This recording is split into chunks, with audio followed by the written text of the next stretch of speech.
sa mga OFW dyan. Huwag na huwag kayong uuwi sa Pilipinas na wala kayong ipon.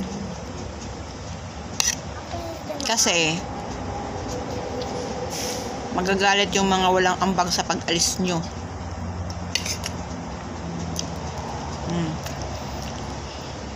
Yung mga hindi man lang kayo napabauna nung umalis kayo, yung hindi man lang nagpabaon ng kahit na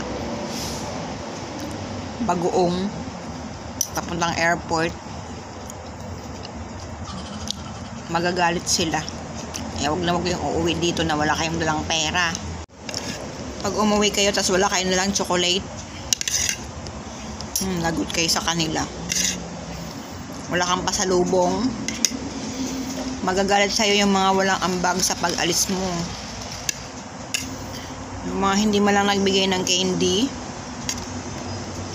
at man lang sana mga uya mo sa airport pag-alis mo, magagalit sila pag uwi mo wala kang dala. Na ikaw, ipon ka dyan. Para pag uwi mo, may maipasalubong ka sa mga taong wala namang ambag sa pag-alis mo.